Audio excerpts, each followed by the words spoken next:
The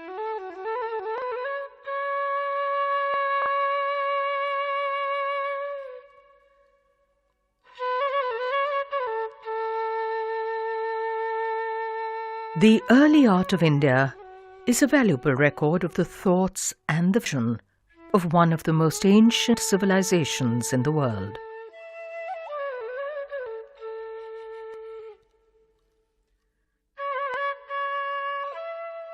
This ancient art brings before us a view of the world which sees a great harmony in the whole of creation. It sees the same which is in each of us, in the animals, the flowers, the trees, the leaves, and even the breeze which moves the leaves. All that there is seen to be a reflection of the One. The phenomenal world of separated beings and objects seen around us is an illusion, perceived and brought to us by our senses.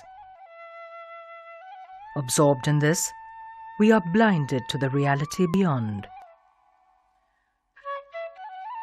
The primary illusion is the perception of ourselves as individual entities, which leads us on a path of egoic existence.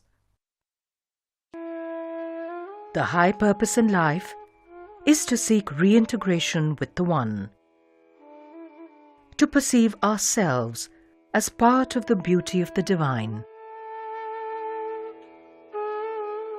Our experience of beauty when we respond to a sunrise or to a great work of art is seen to be a moment when we perceive the grace which underlies the whole of creation.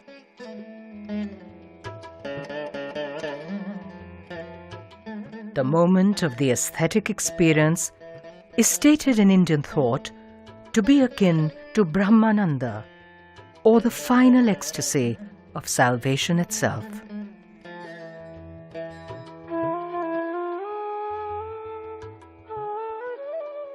The Chitra Sutra of the Vishnu Dharmottara Puran, which was penned out of earlier oral traditions in the 5th century AD, is perhaps the oldest known treatise on art in the world. It states that art is the greatest treasure of mankind, far more valuable than gold or jewels.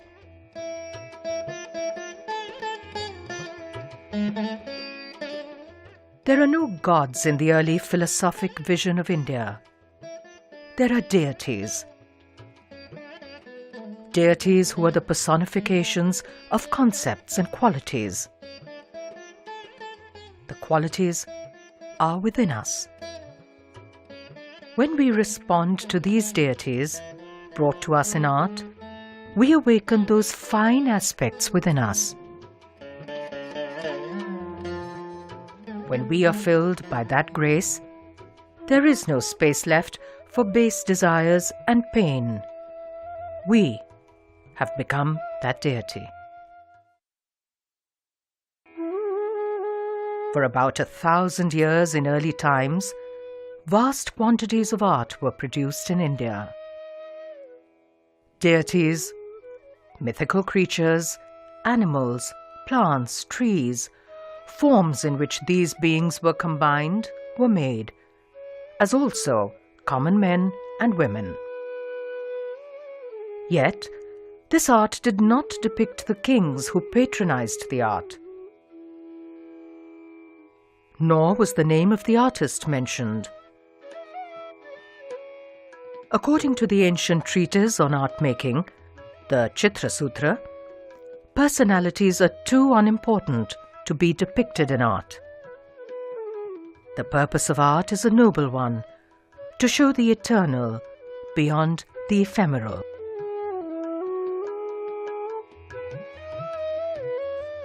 Images from material life are very often seen in Indian art.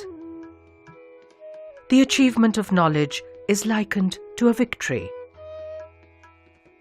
We see images of deities trampling the demons of ignorance.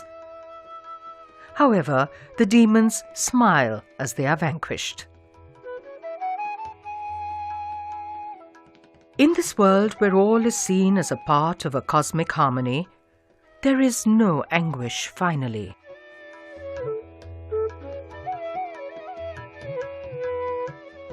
What survives today of the early art of India is only a small fraction of what would have been created.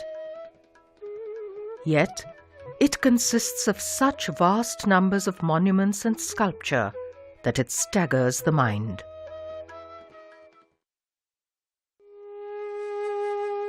In the 4th millennium BC, one of the earliest civilizations of the world was developing in the river valleys of the Indian subcontinent. The first sites of this civilization were discovered at Mohenjo-daro and Harappa in the basin of the Indus River.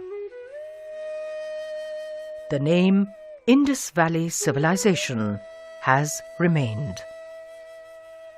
However, hundreds of other sites have been found in recent decades in Gujarat, Maharashtra, and eastwards till Uttar Pradesh. It was by far the largest area of any civilization in the world at that time. There was a sophisticated concept of town planning.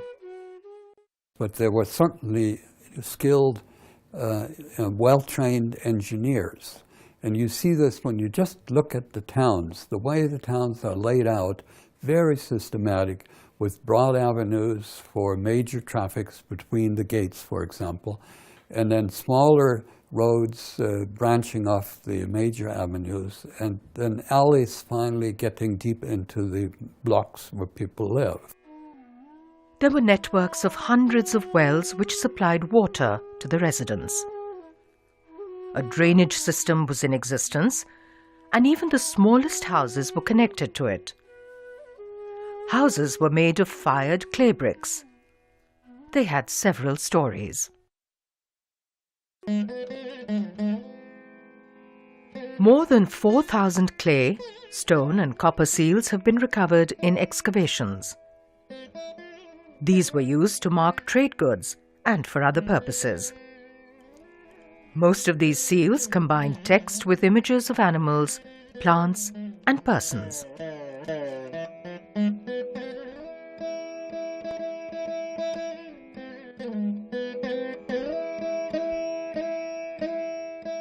Even within the small space of the seal, animals are depicted in a highly naturalistic manner. The artist not only observed the world around him closely, he also had the means and skill to translate that observation into pictorial form.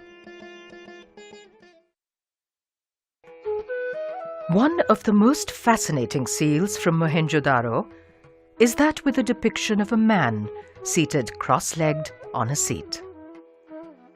The posture is very similar to yoga, which is an essential aspect of the spiritual life of India till today. The figure is flanked by several animals, leading some to identify him as a prototype of the later Lord Shiva, who is also known as Pashupati, or the Lord of Beasts.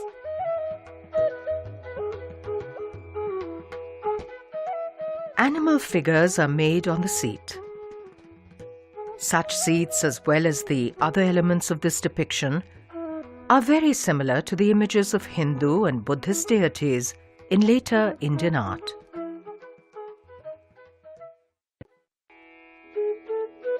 The artifacts that have been excavated from the Indus Valley culture are unique in their small scale. No monumental sculpture has been found. All the art objects, whether in terracotta, stone, or metal, can be described as being on a human scale. This is surely also related to the fact that no palaces or other monumental architecture has been found. All excavated evidence points to a thriving cooperative system which was in existence and not a conventional kingship. One of the most enigmatic sculptures is a bust, sometimes known as a priest or a king. This is perhaps because of the dignified countenance and royal bearing of the figure.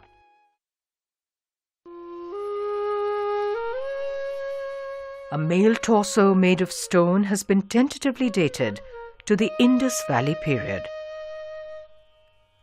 The breath of life, which is a characteristic feature of Indic art, is seen in this early depiction. The softly swelling stomach and the smooth modeling of the muscles again attest to the skill of the artist.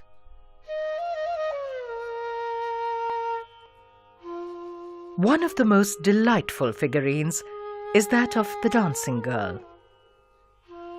Approximately 10 centimeters in height, this tiny figure stands with one hand at her hip. The body is composed of long tube-like limbs. She is made resting her weight on one leg in a very natural fashion, as in the contrapposto techniques of later sculpture. The jaunty manner and liveliness of the figure are remarkable. Around 1700 BC, with changes in the course of the rivers, many of the settlements in the river valleys had to be given up. In this period, people began to move down into Gujarat and also eastwards into the valleys of the river Ganga.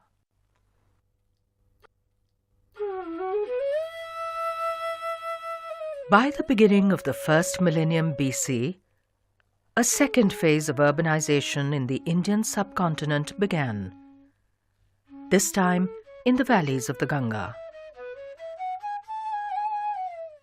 By the 8th or the 9th century BC, the Upanishads were composed out of philosophic traditions which perhaps came from the earliest times of Indian civilization. The thoughts contained in the Upanishads were to form the basis of all major Indic religions thereafter. In this period, there were large numbers of ascetics who gave up the material attractions of the world to seek the truth beyond. The names of two historical renunciators of this tradition became most prominent.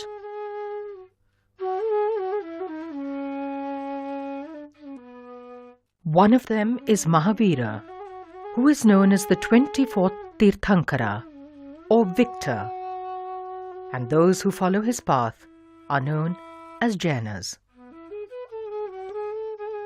The other is Siddhartha, who is known as the 4th or the 7th Buddha or enlightened one, and those who follow his path are known as Buddhists. Both Mahavira and the Buddha taught the philosophy of the Upanishadic age, and there are striking similarities in their teachings.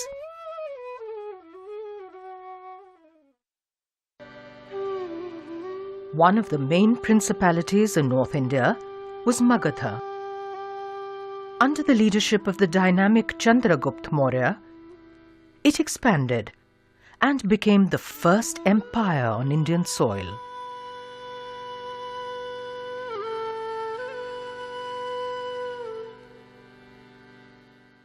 With the coming of the first extensive state, the art also changed. Instead of the small, personal-sized objects of the earlier period, art was now created to project the messages and grandeur of rulers. Chandragupta Maurya's grandson Ashoka further extended his empire to cover the whole of north and northwestern India. Perhaps following the examples of the Achaemenid Persians, he inscribed his messages on rocks and large pillars which he erected. But that is where the similarity ends. In keeping with the continuing Indian traditions, his inscriptions display that he was preoccupied with dharma.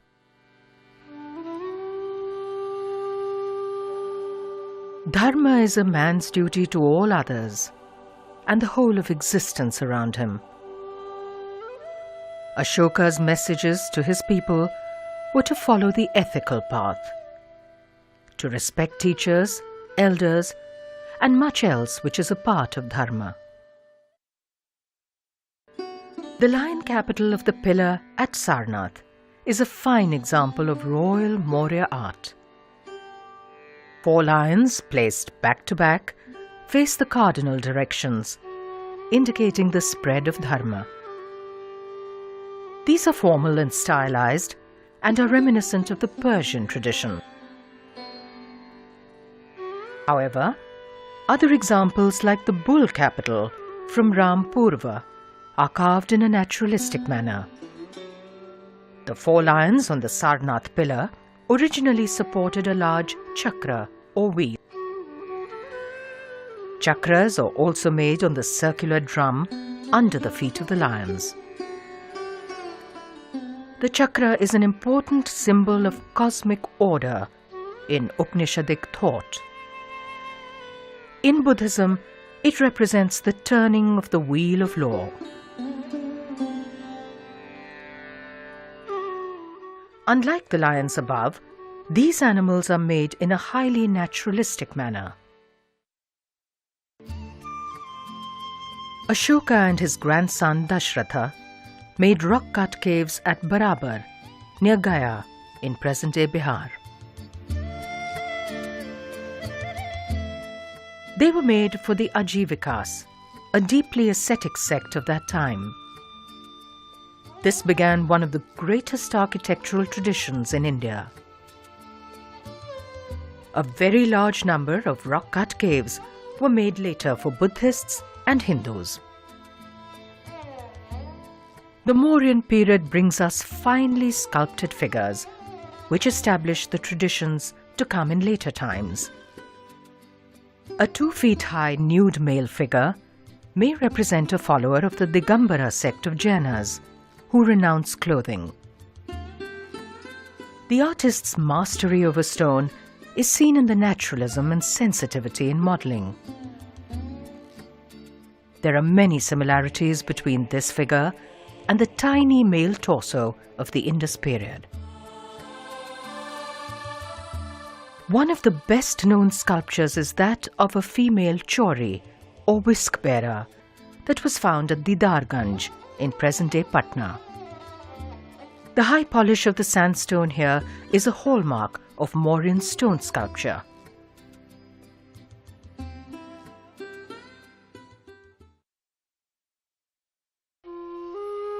The story of art is the story of humankind, of man's perceptions and thoughts. From the river valley civilizations till the period of the imperial Mauryas, we see the foundations laid of the art of one of the oldest civilizations. We see a vision of the world and the roots of a culture which has survived more than 5,000 years.